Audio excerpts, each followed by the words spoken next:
2020년 3월 3일 오후 대전 서구의 평범한 원룸촌은 일순간 아수라장으로 변했습니다. 어느 집 현관 문고리에 걸린 검은 비닐봉지 하나 때문이었습니다.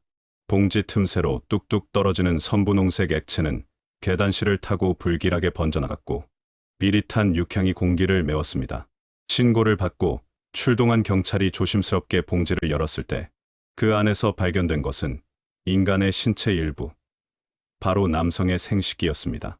그것은 바로 전날 인근 모텔에서 참혹하게 살해된 35살 남성 B씨의 것이었습니다. 이 엽기적인 행각의 주인공은 다름 아닌 B씨의 30년 지기 절친 A씨였습니다. 5살 때부터 형제처럼 지냈던 우정은 왜 이토록 기괴하고 잔혹한 결말을 맞이하게 된 것일까요? 우리는 오늘 그 핏빛 기록의 첫 페이지를 펼쳐보려 합니다. 우정이라는 말이 그렇게 가벼운 건 줄 몰랐어. 너랑 나, 우리가 같이 보낸 세월이 몇 년인데. 5살 꼬마 때부터 우린 하나였잖아. 너희 집 숟가락 개수까지는 내가 다 알았고, 내가 울 때마다 내 어깨를 빌려줬지. 30년이야. 강산이 3번이나 변하는 동안 내 인생에서 내가 어떤 순간은 단 한 번도 없었어.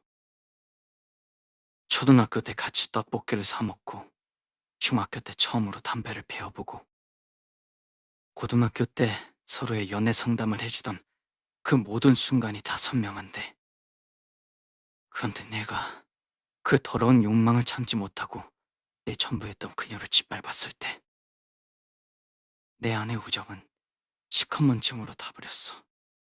넌 내 친구가 아니라 내가 내 손으로 직접 도려내야 할 악성 종양일 뿐이었어. 내 손에 묻은 흙을 털어주던 내 손이 어떻게 그녀의 몸에 손을 댈 수가 있어.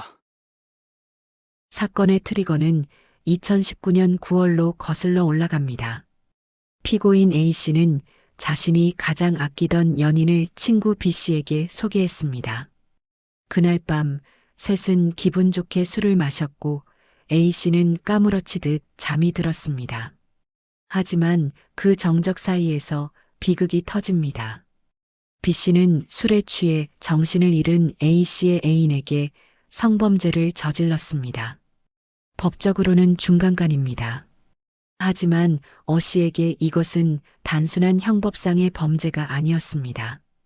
자신의 가장 신성한 영역이자 마지막 안식처를 침범당한 도저히 묵과할 수 없는 우주의 배신이었습니다.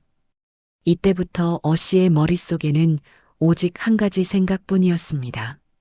내가 받은 고통만큼, 아니 그 이상으로 너를 고통스럽게 하겠다. 아니, 너라는 존재 자체를 지워버리겠다. 고통에 신음하던 A씨는 B씨를 경찰에 고소했습니다. 하지만 법은 그의 타들어가는 심장만큼 빠르지 않았습니다. 가해자 B씨는 구속되지 않은 상태로 재판을 기다렸고 실력 있는 변호인을 선임해 범행을 교묘히 부인하기 시작했습니다. 술에 취해 기억이 나지 않는다. 서로 합의된 관계였다는 B씨의 뻔뻔한 주장이 법정 밖으로 새어나올 때마다 A씨의 증오는 차가운 광기로 변해갔습니다. 특히 피해자인 연인이 극심한 죄책감과 수치심에 시달리며 수차례 극단적인 선택을 시도하자 A씨는 사법 시스템의 정의를 기다리는 대신 스스로 처단자가 되기로 결심합니다. 그는 매일 밤 복수를 다짐했습니다. 친구의 목소리가 끊어지는 그 순간을 말입니다. 그녀가 밤마다 울면서 목숨을 끊으려 할 때 난 거울 속의 나를 봤어. 너는 밖에서 멀쩡히 웃고 떠드는데 내 여자는 지옥에서 허우적대고 있더군. 넌 나한테 실수했다. 미안하다고 했지. 그게 실수를 할 수 있는 짓이야. 대한민국 법이 널 지켜줄 것 같았지. 불구속, 변호사. 그딴 게 너를 살려줄 것 같았어. 아니, 넌 틀렸어. 널 심판하는 건 판사가 아니라 바로 나니까. 주머니 속의 칼날이 내 허벅지를 뜨겁게 달궜고 내 심장은 이미 너를 수백 번 더 찌르고 있었어. 난 너를 죽이기 위해 6개월을 기다렸어. 하루하루가 1년 같았지만 참았어. 너를 가장 확실하게, 그리고 가장 처참하게 무너뜨린 나를 고르고 또 골랐지. 2020년 3월 2일 오후 5시. 마침내 결전의 날이 밝았습니다. A씨는 B씨에게 전화를 걸어 사과를 받고 싶으니 만나자고 제안합니다. 장소는 그들이 어린 시절 함께 뛰놀던 모교 초등학교 운동장이었습니다. A씨의 품에는 이미 28cm 길이의 흉기가 준비되어 있었습니다. 그는 이것을 특전사식 의식이라 불렀습니다. 칼을 앞에 두고 진실을 말하며 결판을 내는 의식. 하지만 그것은 사실 사형 집행을 위한 준비물에 불과했습니다. B씨는 친구의 부름에 아무런 의심 없이 운동장으로 향했습니다. 30년이라는 세월이 그에게는 안전장치처럼 느껴졌을지도 모릅니다. 피고인은 재판 과정에서 시종일관 특전사 출신임을 내세우며 자신의 행위에 군인적 정당성을 부여하려 했습니다. 칼을 소지한 이유도 살이가 아니라 진실을 묻기 위한 도구였다고 강변했죠. 하지만 실제 수사 결과 피해자 B씨는 특전사도 아니었으며 그런 식의 칼을 둔 진실 게임 같은 의식은 군대 내에 존재하지도 않는 피고인만의 망상이었습니다. 이것은 아주 전형적인 자기 합리화이자 범행의 계획성을 은폐하려는 시도입니다. 범행 전날 이미 지인들에게 개를 죽이고 나도 죽겠다는 문자 메시지를 보내고 취재 기자에게 작별 인사를 건넸다는 점은 이 사건이 얼마나 차갑게 설계되었는지를 명백히 보여줍니다. 운동장 벤치에 앉아 소주를 나눠 마시는데 네 웃음소리가 내 고막을 찢는 것 같더라. 넌 취기가 오르자 본색을 드러냈어. 미안하다니까. 재판 결과 나오면 돈으로 보상해줄게. 보상? 벽까지 다짓게 내 여자의 찢어진 영혼을 무슨 돈으로 보상해? 넌 그 순간에도 머리를 굴리고 있었지. 어떻게 하면 합의금을 깎을까? 어떻게 하면 집행유예로 풀려날까? 그 비겁한 눈동자를 보며 난 확신했어. 넌 살 가치가 없다는 걸. 모텔 가서 한 잔 더 하자. 거기서 확실히 끝내자. 넌 내 제안에 덥석 물었지. 30년 우정이 너를 안심시켰을 거야. 하지만 그게 내 인생의 마지막 발걸음이 될 줄은 몰랐겠지. 밤 9시 40분. 두 남자는 대전 서구의 한 모텔방으로 들어갑니다. 그곳에서 무려 17시간 동안 술판이 이어집니다. 좁은 모텔방. 담배 연기와 술 냄새가 뒤섞인 공간에서 A씨는 B씨에게 끊임없이 범행을 인정하고 진심으로 무릎 꿇고 사과할 것을 요구했습니다. 하지만 술에 취한 B씨는 점점 말이 거칠어졌습니다. 사실 너희 둘이 짜고 나를 꽃뱀처럼 엮으려는 것 아니냐. 너도 그 여자 덕에 돈 좀 벌어보려는 거 아니냐 하는 천인공노할 망언까지 내뱉었습니다. A씨의 머릿속에서 마지막 이성의 끈이 끊어지는 소리가 들렸습니다. 실수! 하배! 야, 이 비겁한 놈아! 30년 친구 여자한테 몹쓸 짓 해놓고 그게 실수야? 넌 친구도 아니야! 넌 그냥 짐승이야. 짐승은 사람이 잡아야지. 그래, 내가 잡은 거야. 억울해하지 마. 내가 자초한 거니까. 30년 우정이 증오의 화염 속에 완전히 재가 되어 사라지는 순간이었습니다. 3월 3일 오후 2시 40분. 마침내 침묵을 깨고 칼날이 번뜩였습니다. A씨는 숨겨온 흉기를 꺼내 B씨의 오른손을 먼저 가격했습니다. 비명도 지르지 못하게 하려는 듯 저항을 완전히 차단하기 위한 공격이었습니다. 공포에 질린 B씨가 등을 돌려 현관문을 향해 도망치려 하자 A씨는 사정없이 그의 등에 흉기를 박았습니다. 한 번, 두 번, 세 번. 넘어진 B씨의 몸 위로 올라탄 A씨는 목 부위만 집중적으로 30번이 넘게 공격했습니다. 30년의 세월은 그렇게 피와 비명, 그리고 광기, 어린 무차별적인 공격 끝에 조각조각 해체되었습니다. 방 안은 순식간에 붉은 지옥으로 변했고 A씨의 옷은 친구의 피로 흠뻑 젖어 들었습니다. 하지만 그것은 광기의 시작일 뿐이었습니다. 30번이 넘는 무차별적인 공격 끝에 B씨의 숨소리가 멈췄습니다. 아프냐? 아파! 넌 고작 몸뚱이 좀 다친 게 아프지? 내 여자는 마음이 찢겨 죽어가고 있었어. 내가 그날 밤 그 짓거리만 안 했어도, 내가 나한테 미안하다고 무릎만 꿇었어도 우리가 여기까지는 안 왔잖아. 이 차 씨가 모텔 방 안은 정적에 휩싸였고 공기 중에는 비릿한 혈흔의 냄새만이 가득했습니다. 하지만 살인은 끝이 아니었습니다.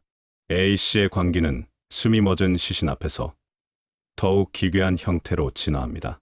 그는 다시 흉기를 들었습니다. 이번에는 친구의 하체를 향했습니다. 그날 밤에 모텔 복도에서 소리가 좀 났어요. 그냥 술 취해서 싸우는 줄 알았죠. 워낙 친해 보여서 큰일이 날 거라고는 생각도 못했습니다. 그런데 다음날 오후에 경찰들이 들이닥치는데 복도의 피 냄새가, 그건 평생 잊지 못할 끔찍한 냄새였어요.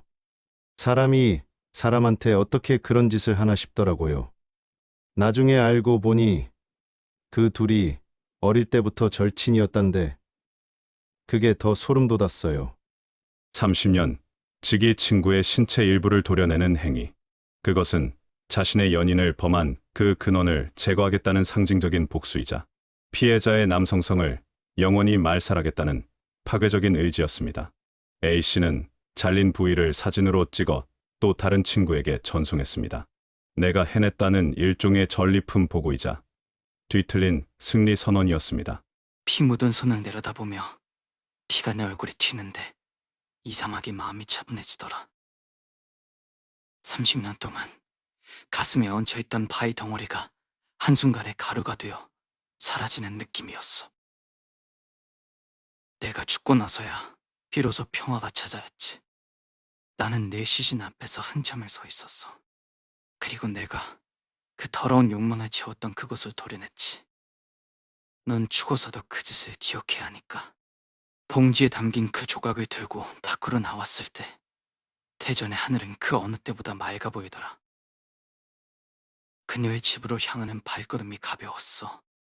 봐, 이제 넌 자유야. 내가 널 괴롭히던 괴물을 잡았어. 난 그렇게 믿었어. 그래, 내가 할 수 있는 유일하고 완벽한 사랑의 증명이라고 말이야. 부검 감정 결과는 잔혹함 그 자체였습니다. 특히 생식기 절단 부위에서는 생활 반응이 전혀 나타나지 않았습니다. 의학적으로 이는 심장이 멈춘 후에 훼손이 이루어졌음을 의미합니다. 이미 죽은 사람에게 칼을 댄다는 것, 그것은 분노의 폭발을 넘어선 가학적이고 집요한 심리 상태를 반영합니다. 피해자를 한 명의 인간이 아닌 제거해야 할 악마로 규정하고 그 존재의 상징을 파괴함으로써 자신의 상처받은 자존심을 회복하려는 비틀린 보상 심리입니다. 특히 이 참혹한 결과물을 사진 찍어 타인과 공유한 행위는 자신의 범죄를 정당한 심판으로 포장해 인정받고 싶어 하는 망상적 영웅 심리의 전형입니다. A씨는 검은 비닐봉지를 든 채 모텔을 빠져나와 전 여자친구의 원룸으로 향했습니다. 그는 아무런 망설임 없이 그녀의 현관 문고리에 그 끔찍한 봉지를 걸어두었습니다. 그것이 그녀에게 줄 수 있는 최고의 위로라고 착각한 것입니다. 이후 그는 인근 지하 주차장으로 내려가 스스로 목숨을 끊으려 시도합니다.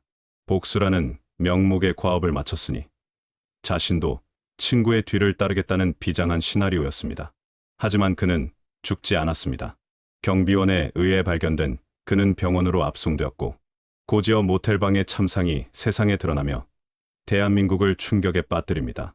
30년 우정이 빚어낸 가장 추악한 복수극의 전말이었습니다. 비웃음에 병원에서 눈을 떴을 때 천장이 너무 하얘서 눈이 부시더라.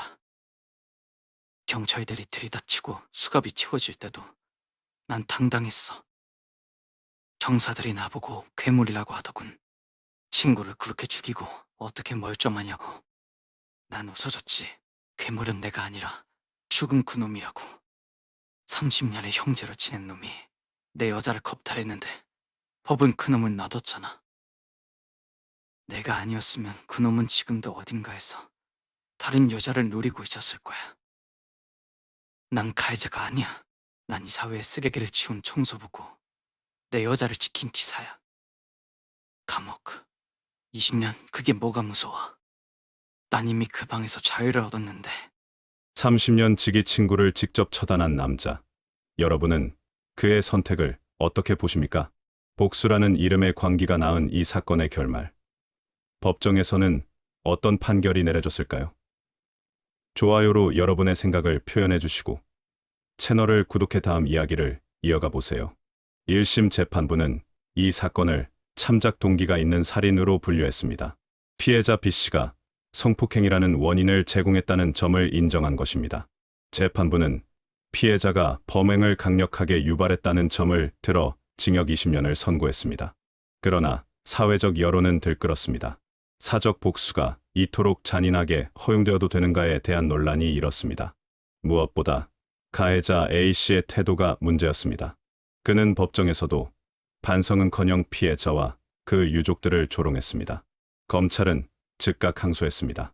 피고인의 잔혹성과 재범 위험성, 그리고 법치주의를 부정하는 오만한 태도를 20년이라는 형량으로 다스릴 수 없다는 판단이었습니다. 2심 대전고법에서 재판부는 1심의 판결을 정면으로 뒤집습니다. 1심이 피해자의 원인 제공에 집중했다면 2심은 피고인의 반사회성과 2차 가해에 주목했습니다. 어 씨는 재판 과정에서 사실은 전 여자친구와 피해자가 짜고 나를 속여 합의금을 뜯어내려 했던 것 같다는 황당한 주장을 펴기 시작했습니다. 복수의 대상이었던 여자친구까지 꽃뱀으로 몰아세우며 자신의 범행을 정당화하려 한 것입니다. 이는 피해자에 대한 최소한의 예의조차 저버린 파렴치한 행위였습니다. 또한 자신의 아버지가 유족에게 사과한 것을 두고 왜 그런 짓을 해서 나를 나쁜 놈 만드느냐며 불같이 화를 냈다는 기록은 그가 진정으로 무엇을 뉘우치고 있는지 의구심을 갖게 합니다. 2심 재판부는 판결문에서 이례적으로 강도 높은 비판을 쏟아냈습니다. 피고인은 법치주의가 예정하고 있는 수사기관과 법원을 통한 실체적 진실 발견의 기회를 완전히 박탈했다. 즉, A씨가 B씨를 죽임으로써 B씨가 저지른 성범죄에 대한 정당한 처벌과 피해자의 명예, 회복 기회까지 모두 없애버렸다는 뜻입니다. 이는 정의가 아니라 정의의 탈을 쓴 살인일 뿐이라는 선언이었습니다. 결국 대전고법은 1심 판결을 파기하고 징역 25년을 선고합니다.